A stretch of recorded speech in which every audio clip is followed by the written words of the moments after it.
That leads me on really to a question, the future of V8 supercars. There's, the economies aren't too great around the world. There seems to be more teams in trouble. It doesn't matter which formula you're in, be it IndyCars, Formula One or whatever. V8 supercars, a rosy future that you can see? It's changing. I mean, at the moment there's a lot of work going into looking at the car of the future, and what the architecture of that's going to be. I think, we've come to a reality with Holden, GM and Ford being in the current financial situations that they are, and the changes globally in what people perceive is the cars that we should be driving for the future. I believe everyone should be driving a V8, forever. That's a good thing, isn't it?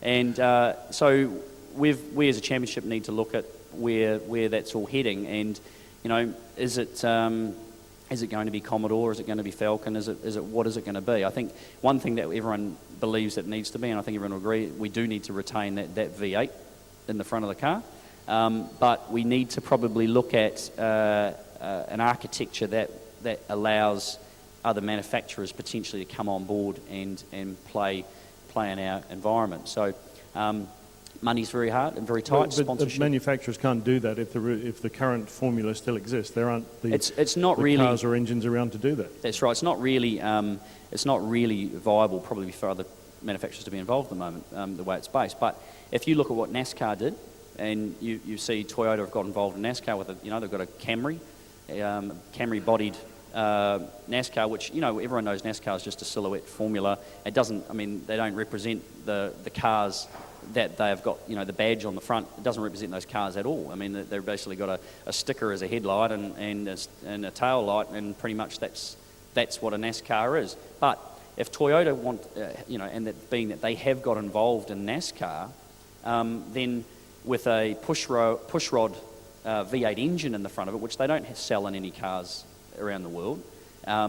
Ford and Holden don't sell their cars, the Falcon or the Commodore in New Zealand or Australia, with the engine we run in our race cars. In our race cars, it's a iron block 5-litre pushrod V8.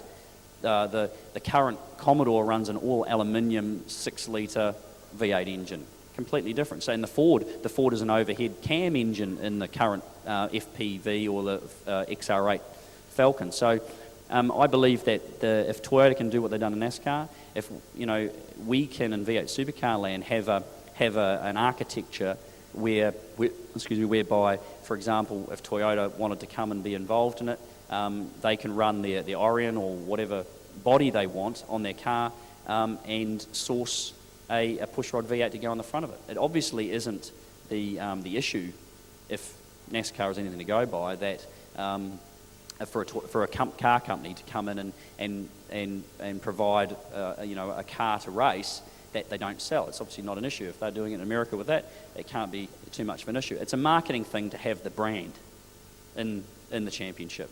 And Ford and Holden have obviously secured that over, and they've done an amazing job of investing in that over many, many years, and their marketing in V8 Supercars has been extremely successful.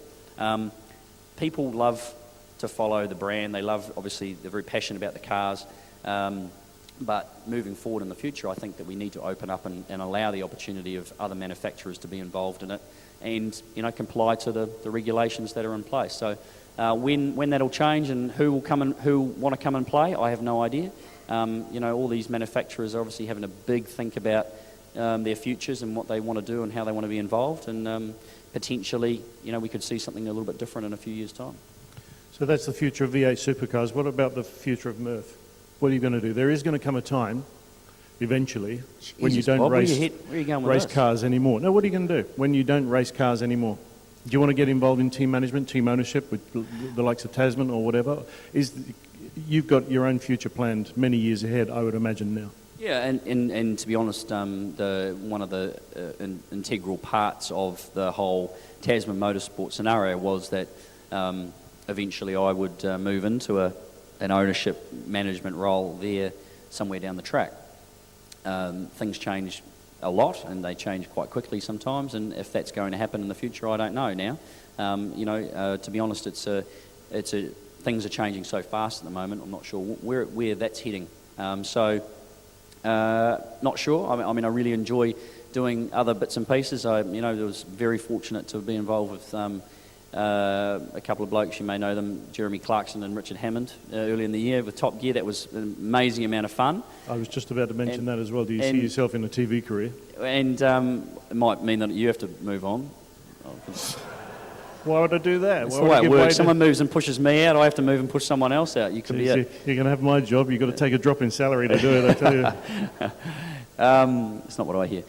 So who knows? I mean, I do enjoy that kind of thing, but it is something that I had a plan for. Plans, as I say, change, and I don't know if it will be the same in a short while, long while. I mean, I want to keep racing. I've got to, as far as I'm concerned, my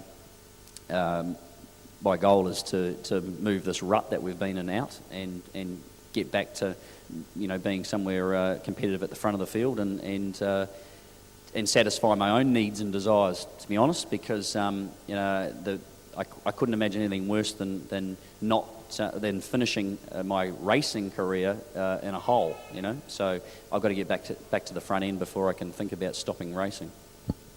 Okay, well, I guess we'd better wrap it up because Janelle is wandering around looking very purposeful at the moment. Is there any question finally that we can end on? Okay, we got one more just here, and then just hang on a second. We'll just get that microphone to you there. Janelle has actually burst into a trot. How much do you earn for winning Bathurst? How much do we win? Yeah, how much money is involved in winning Bathurst? Nothing like you'd imagine. When V8 Supercars, the Fiat Supercar company was formed back in whenever that was, 98 or something like that, the existing teams at the time were all given franchises. So the current system is a franchise system. Every car in the field is a single franchise. Now, 75% of the money that is raised by V8 Supercars, the commercial side of V8 Supercars, and that includes the television rights, all the sanction fees or event fees from all the different circuits, all the series sponsorship, all the money that comes incomings, 75% of that is split amongst the teams, evenly amongst the teams. So every franchise is worth the same amount of money. There is a small percentage, taken from the overall incomings. There's a small percentage that is put aside for prize money throughout the year. So each event, and I'm not sure how that's actually split and how that works, but there is a small amount of prize money taken that is given out to, I think it's the top 15 place getters at each race meeting. They get a breakdown. It's not a lot. It's certainly not money that you budget on because it's only a fairly small amount. And Bathurst used to be, and I don't know what it is now, but it used to be 150 grand for winning the event. But when it costs you probably 300 or 400 to do it, the costs associated with being there, setting the whole thing up and running all your equipment and all that kind of stuff, it's probably $400,000, maybe more. Then the prize money is insignificant. But the franchises value currently is somewhere between $1.3 and $1.5 million. So that's one car franchise.